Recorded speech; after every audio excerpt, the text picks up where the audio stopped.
Olá pessoal, tudo bem? Estamos aí iniciando nossos conteúdos do segundo bimestre, né? Aqui nós vamos iniciar com Hebreus, Fenícios e Persas, embora seja conteúdo do segundo bimestre. Esse conteúdo é pelo próprio planejamento, gente. Eu deixei ele para o segundo bimestre, embora ele faça parte da apostila do primeiro bimestre, ok? Principalmente porque é muito conteúdo, gente, é muito conteúdo para o primeiro bimestre, ainda nesse conteúdo aqui, né, que nós vemos esses três povos. Os hebreus, eles fazem uma base importante para o crescimento da civilização ocidental, e nós veremos o porquê disso já, ok? Inclusive Gramsci, né, que era foi um grande pensador, aí do início do século XX, um pensador de cunho socialista, ele dizia justamente isso, que a civilização ocidental ela foi pautada sobre a filosofia grega, o direito romano e a moral judaico-cristã, que vem justamente dos hebreus. Muito bem, vamos seguir para frente aqui. Então é o seguinte, gente. Hebreus, fenícios e persas, hoje, quando diz ali na atualidade, quais teriam sido as influências culturais dos povos hebreus, fenícios e persas presentes na atualidade? Então, nós temos aqui, né, que principalmente dos fenícios nós vamos ver o alfabeto e dos hebreus nós vamos ver o monoteísmo, né? O monoteísmo quer dizer a crença em um único Deus. O alfabeto fenício nós vamos ver que foi uma super evolução, né, para a época em que ele existia. E aí também temos os países que ocupam as regiões que na antiguidade eram habitados por hebreus, fenícios e persas, no caso hoje, né, seria Israel, que é a própria dos hebreus, né? Líbano e Síria, que é os fenícios, e a Pérsia, na atualidade é o Irã, né, próximo ao Golfo Pérsico, na região no Oriente Médio, mas assim mais já próximo à Índia, né? Israel, Líbano e Síria ali são banhados pelo Mar Mediterrâneo, ok? Então vamos seguir adiante. Então aqui nós temos um mapa, né, que tem essa questão do crescente fértil, né, terra também de hebreus, fenícios e persas. Então, caros alunos, aqui nós temos, né, nessa parte aqui, né, nós temos mais ou menos a posição onde esses povos habitavam. Então, os persas habitaram essa região aqui, ok? Mais ou menos por aqui. Aqui nessa parte nós vamos ter os hebreus. E aqui nessa parte um pouquinho mais ao norte dos hebreus nós vamos ter os fenícios, ok? Então eram essas as regiões aonde eles habitavam. E nós vamos, né, seguindo aqui com a nossa aula. Então, os hebreus, gente. Os hebreus, algo importante dos hebreus, gente, uma importante fonte de estudo, né, do povo hebraico é a Bíblia. A Bíblia como um todo, não só o, o Antigo Testamento, né? Nós sabemos que a Bíblia ela é dividida em duas partes, Antigo e Novo Testamento. O Antigo Testamento ele é composto aí de 46 livros, né, nas Bíblias católicas. As Bíblias, algumas Bíblias evangélicas têm menos, né, 39. E são 27 livros no Novo Testamento. A palavra Bíblia, ela é uma palavra que significa biblioteca, né? Porque dentro da Bíblia aí nós temos 73 livros. Para católicos, 67, né, para evangélicos.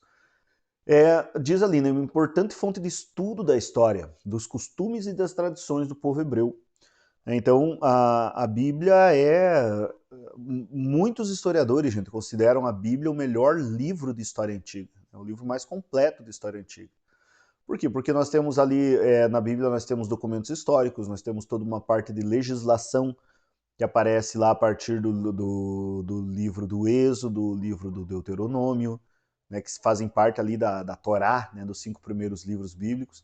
Nós temos toda uma parte de poema que está lá no livro do Eclesiástico, Eclesiastes, nos Salmos, né, que são orações, livros de ensinamentos, né, os livros chamados sapiensais, nós temos livros proféticos, temos na Bíblia um livro de romance, né, tem muito pouca gente que sabe disso, né, que é o livro chamado Cântico dos Cânticos.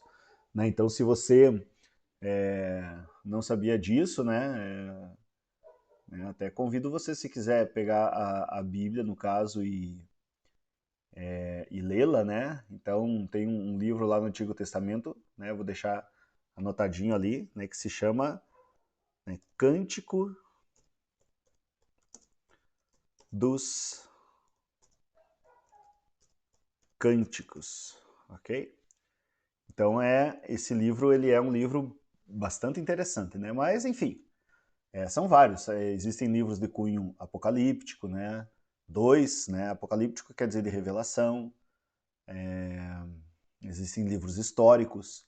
Então a Bíblia é uma fonte maravilhosa, gente, de estudo, né? Para se entender os povos do passado. E assim, jovens, ela não, ao contrário daquilo que nós vamos ver nesse segundo bimestre, que nós vamos ver bastante coisa sobre mitologia na Grécia, bastante coisa não, alguma coisinha, né, dos gregos, mitologia e tal, a Bíblia, ela é um livro histórico, né, tem muita, ela não é considerada livro de mitologia, tá bom? Nós temos aqui, então, um dos personagens principais, né, que tem nesse povo, gente, é Abraão. Abraão ele é considerado o primeiro patriarca, foi aquele homem que era chamado Abrão antes, sem um dos As ali do meio, né? Ele morava na região diz ali, né, conduziu o povo hebreu da cidade de Ur, na Mesopotâmia, para a terra prometida Palestina. Na verdade, ele habitava, né, o curso de Abraão, ele vai ser mais ou menos esse aqui, quer ver? Então, Abraão, ele era originário mais ou menos dessa região aqui, gente. Ur, ela fica mais ou menos aqui no sul da... A, no sul do...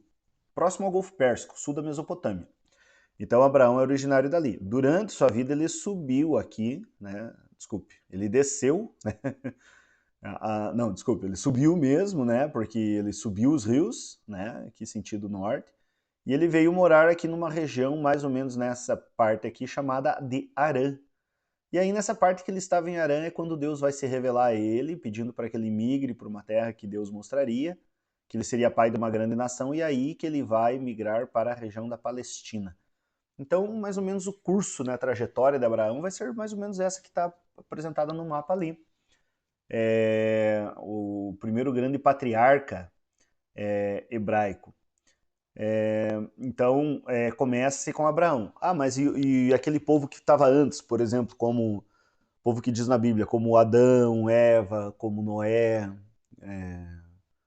onde eles viviam, então? É muito incerto, gente, essa questão assim de a gente estabelecer uma data antes de Abraão. Então, Abraão ele vai habitar, ele vai fazer essa migração mais ou menos pelo ano 1850 a.C., ok? Até essa região da Terra Prometida da Palestina. Antes assim, é muito difícil você precisar alguma coisa historicamente, ok? É muito difícil mesmo. Bem, a Palestina, gente, ela é uma estreita faixa de terra entre o Rio Jordão e o Mar Mediterrâneo. Essa faixa de terra, gente, que fica a Palestina, novamente eu vou voltar aqui no mapa um pouquinho, ela é, no caso, bastante interessante. Porque, jovens, olhe pelo seguinte, então ela é uma faixa, né, uma faixa de terra que fica aqui mais ou menos nessa regiãozinha aqui, né, desculpe, ela fica nessa região aqui, ou seja, o Rio Jordão passa por aqui, ele nasce no Mar de Tiberíades e deságua no Mar Morto, e o Mar Mediterrâneo. Mas assim, a Palestina, no caso, gente, ela ainda era habitada por um grande rio, havia um grande rio nessa região, que fazia com que o povo hebreu pudesse viver da agricultura. ok? Então eles poderiam se alimentar, embora fosse numa região menor, muito menor que do Egito, muito menor que as outras, eles poderiam se alimentar e aproveitar, assim como os egípcios, os povos mesopotâmicos, eles podiam se aproveitar da fertilidade das margens dos rios, ok? É o mesmo panorama econômico, né, que nós vamos ter lá com os mesopotâmicos, que nós já vimos com os egípcios, a gente vai ter com os israelenses. Muito bem. Dentro da questão da organização política deles, gente, nós vamos ter o seguinte. Então, primeiramente, eles se organizaram de que forma? Politicamente, com os patriarcas, principalmente Abraão, Isaac e Jacó. Ok? Como que esses patriarcas eles eram eleitos, vamos dizer assim? Não é que eram eleitos, tá bom? Porque não tinha esse sentido democrático, né, que depois os gregos vão inventar. Eles eram... no caso, esses patriarcas eram pessoas na época que eram escolhidas por Deus, né, na visão do povo, e que governavam a nação, ou seja, eles eram um povo, digamos assim, era um ancestral mais antigo desse povo, no caso, que reunia muitos parentes, gente, né, parentes de 7º grau, 8º grau, considerado parente. Hoje, para nós, nem se considera mais isso, né?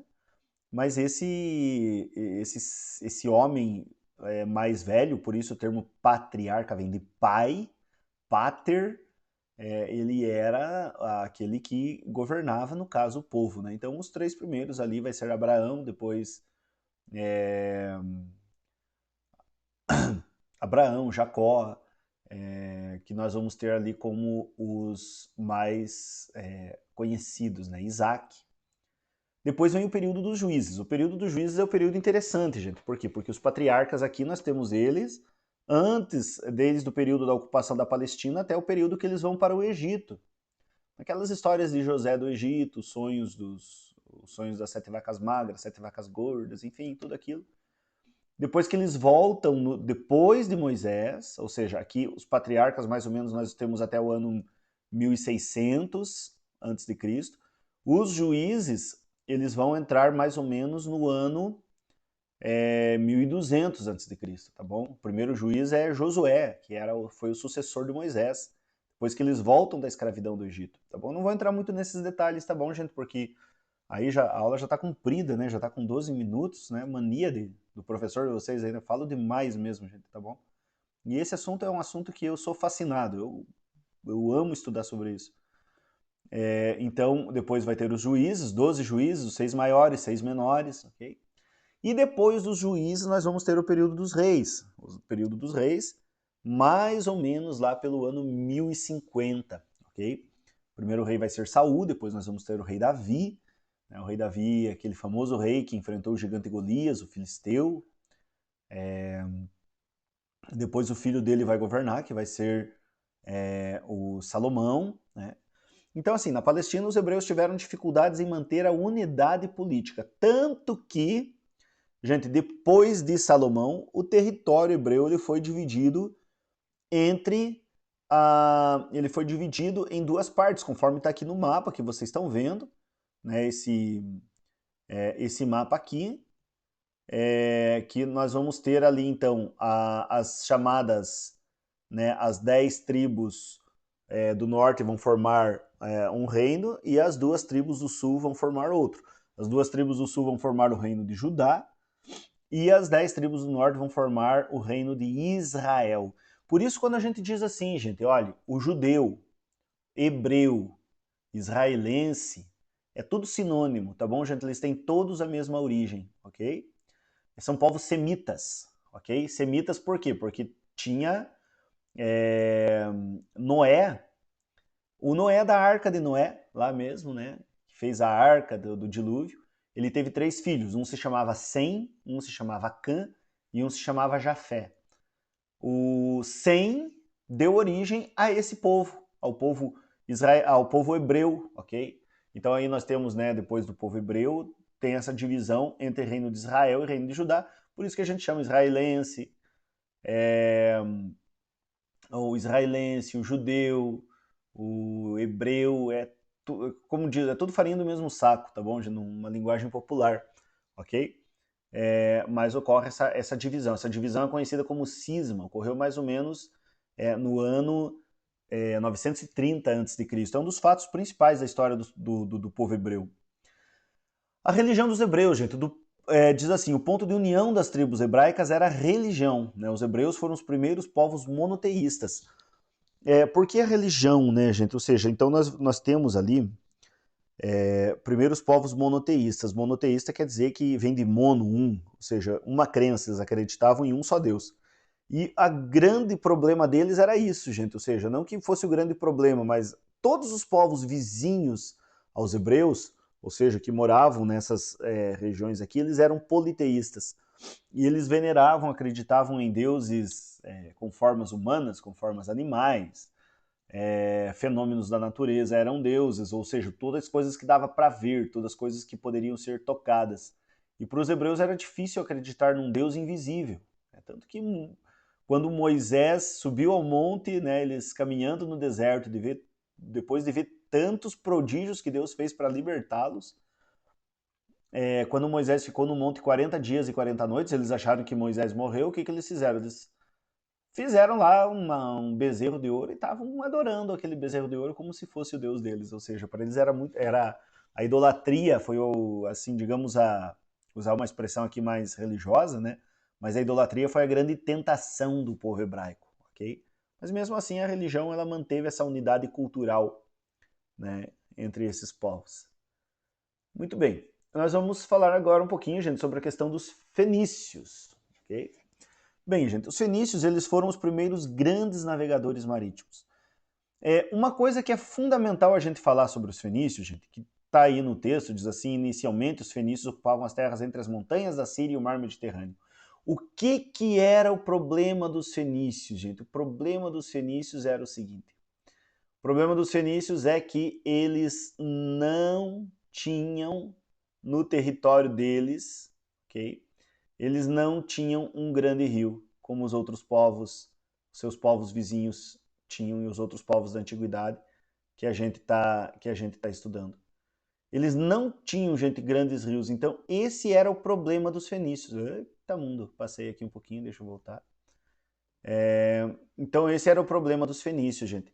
Então, a Fenícia, gente, ela fica nessa região aí que está à direita do mapa de vocês, ali onde tem as Biblos, Sidon, Tiro, né, que eram as principais cidades-estado. E os fenícios, por eles não terem rio, a base econômica deles, gente, não pôde ser a agricultura. Esse foi o grande destaque, vamos dizer assim, dos fenícios. Né? Então, o que os fenícios tiveram que fazer? Bem, os fenícios eles tinham uma cultura pesqueira, porque possuíam um grande litoral, né? A antiga Fenícia é o mesmo Líbano de hoje. Tinha um grande litoral e se vocês quiserem pesquisar, né?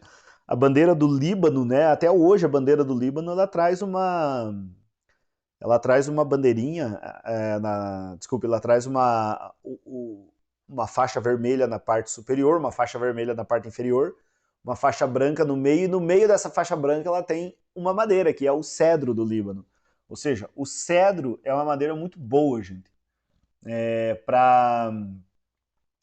no caso, para se fazer embarcações, né? Não só embarcações, mas para vários outros fins.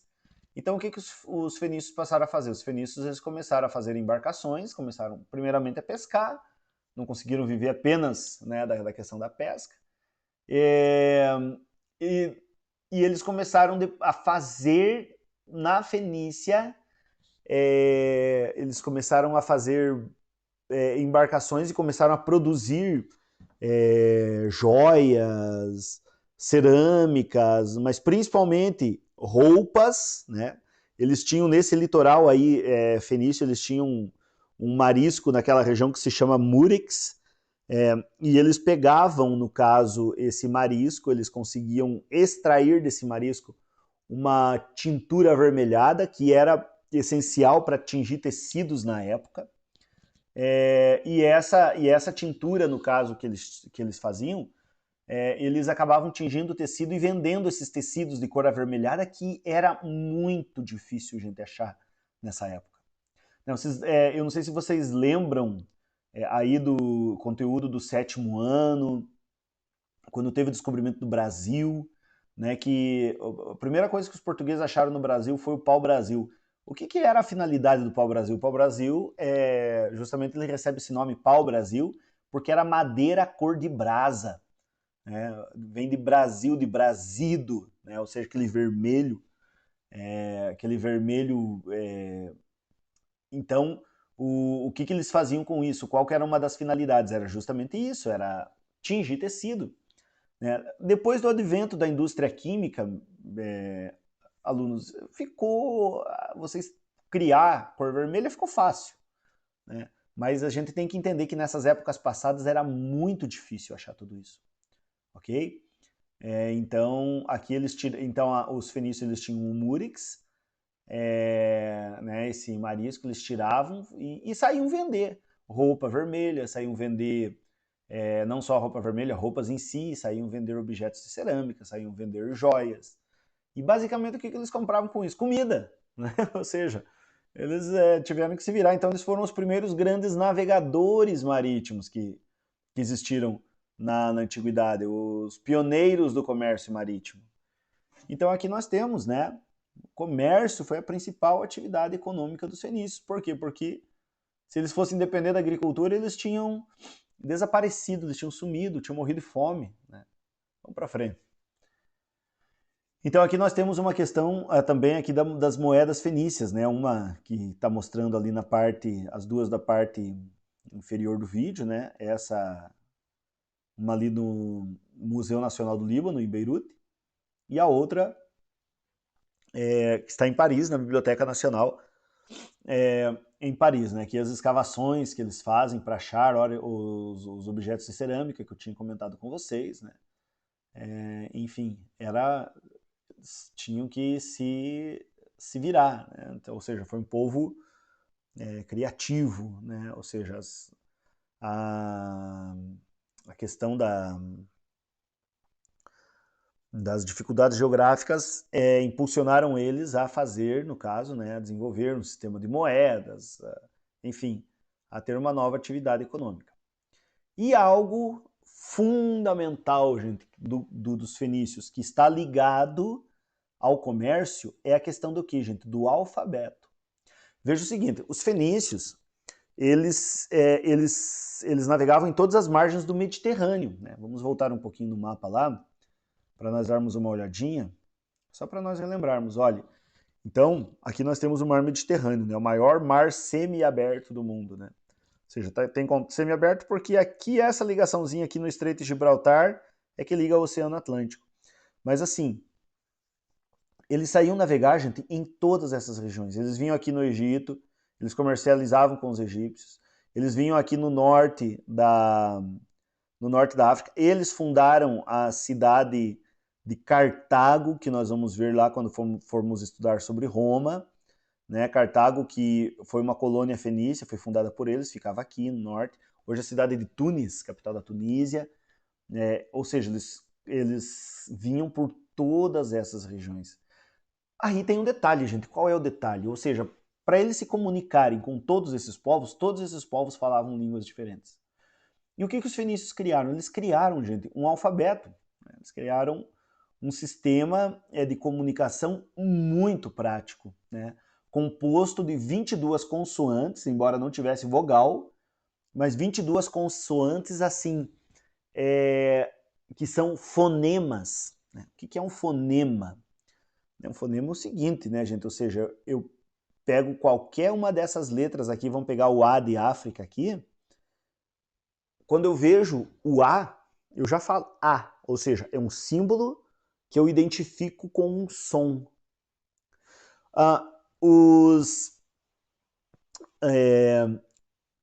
mesopotâmicos não tinham isso, né? Nem os egípcios na escrita hieroglífica.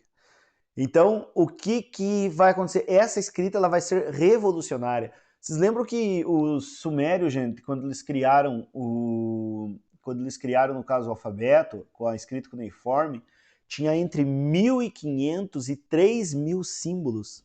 Muito bem, o alfabeto fenício tinha 22 consoantes. Veja a diferença, era muito mais prático. tá bom? Inclusive esse alfabeto fenício, por que foi criado? Foi criado para que os fenícios pudessem se entender com esses povos que viviam às margens do Mediterrâneo. Então eles foram extremamente inteligentes. E esse alfabeto fenício, gente, ele originou o alfabeto latino. Então o nosso alfabeto, a origem do nosso alfabeto está aí, está no alfabeto fenício. Tá? Então, por causa do comércio, eles acabaram desenvolvendo também a questão do alfabeto. E agora nós vamos, né, para os persas. Né? Então, o Império Persa, aqui nós temos uma imagem do Império Persa em sua maior extensão. Né? Vocês vejam o seguinte, os hebreus e os fenícios, eles ocuparam uma regiãozinha aqui, né? Bem pequenininha, perto do que é o que os persas conseguiram criar. Então, os persas, gente, eles criaram o primeiro grande império da antiguidade. Okay? Nós vemos aí que pegava 3 continentes, né? Pega uma parte da Europa, que está aqui, né?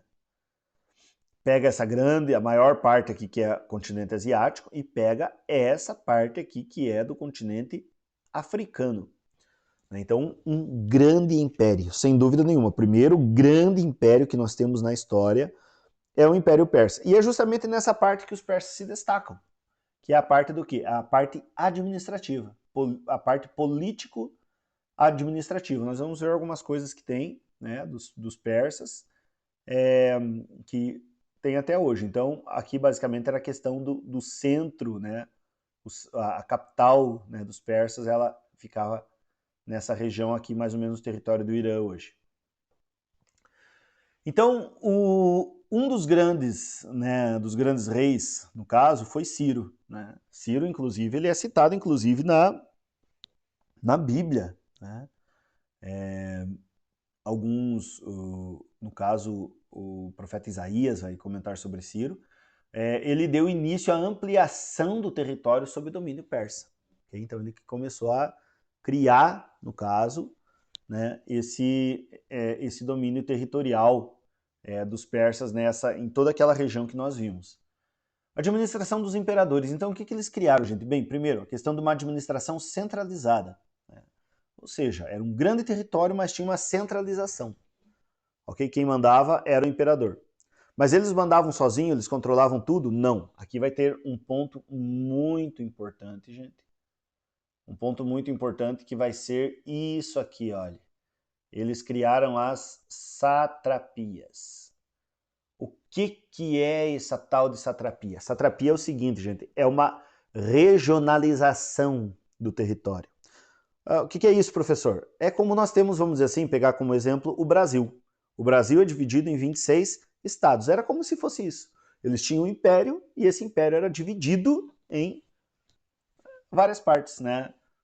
O estado do Paraná, vamos dizer assim, é grande, né? Tem quantos municípios para facilitar a regionalização? Tem 399. Então, a satrapia era basicamente isso, era uma divisão regionalizada, né? Onde tinha, no caso, os administradores. Esses administradores do império, eles de confiança total do imperador. Havia um sistema de fiscalização muito interessante, gente, que eram as pessoas conhecidas como os olhos e ouvidos do rei. Ali tem também, eles tinham uma língua única, que era o aramaico, ou seja, se falava aramaico em toda a região do império. Havia uma padronização dos pesos e das medidas, né? Ou seja, facilitava, né? Ou seja, a gente sabe que hoje em dia nós temos ainda muita coisa diferente no sentido, vamos dizer assim, de medidas, pesos, né? Então, quando você fala, por exemplo, uma questão normal em medida, vamos dizer, é 1 metro quadrado. Mas, vamos dizer assim, nós temos aí, mais usado no Brasil hoje, o hectare, o alqueire, e mesmo assim, aqui no Brasil, ele não é padronizado, né? Varia bastante de lugar para lugar o tamanho de um alqueire, o tamanho de um hectare. Ele não é unificado. Nessa época, ele já tinha unificado. E a cobrança de altos tributos. Aqui é um ponto também importante, por quê? Porque eles não No caso, gente, eles conquistavam outros povos, deixavam os outros povos terem parte da sua cultura, da sua religião, mas eles cobravam, né? Ou seja, como um grande império, né? Cobrava bastante imposto da população dominada. E, para encerrar, né, gente, nós vamos ter então a parte que fala sobre a religião persa. Muito bem, a religião persa, gente, era uma religião dualista. O que é uma religião dualista? Bem, existe uma oposição entre o bem e o mal. Havia um deus do bem e havia um deus do mal. O deus do bem chamado de Ahura Mazda e o deus do mal chamado de Ahriman. Se eu não me engano, gente, tá bom? Eu sempre confundo isso aqui, desculpe, pode ser invertido, mas o nome dos deuses era esse, Ahura Mazda e Ahriman. Então eles eram os deuses do bem e do mal. Então o mundo estaria sempre numa luta constante entre esses deuses, o que fosse bom era o deus do bem, o que fosse mal era do Ahriman. Tem muita gente que erradamente diz assim, mas o cristianismo, ele herdou isso, né? O cristianismo tem um deus do bem e um deus do mal, né? Não, o cristianismo não tem um deus do mal, ok? Então, a quem eles se referem sendo o deus do mal? Ao demônio, né? O demônio, ele não é um deus dentro da doutrina cristã, nem dentro da doutrina hebraica, né? Que o cristianismo ele se fragmentou do judaísmo. Os demônios, eles são, dentro da visão teológica judaico-cristã, eles são anjos que foram criados por Deus. Eles eram inicialmente bons, mas eles se rebelaram contra Deus. Ou seja, Deus ele dá liberdade, né, a todos de fazerem suas escolhas, chamado livre-arbítrio, mesmo que esse livre-arbítrio leve as pessoas para longe de Deus. Bem, o principal teórico, no caso, gente, foi chamado Zoroastro, né, ou Zaratustra. Na verdade, o Zoroastro ele foi um sacerdote dessa religião persa, em que ele compilou a religião, né? Ou seja, ele escreveu sobre a religião, ele salvou em registros escritos aquilo que foi passado, né, até os dias de hoje. E esse livro sagrado, né, no caso, o teórico, no caso aqui, o Zoroastro, né, na verdade não é bem ele o teórico, essa religião aqui, ela já existia, o Zoroastro só passou no papel, tá bom, gente? Mais ou menos nesse sentido. O livro sagrado deles é a Avesta, né? Seria aí pro cristão como se fosse a Bíblia, né? Pro muçulmano como se fosse o Alcorão, o Corão, ok?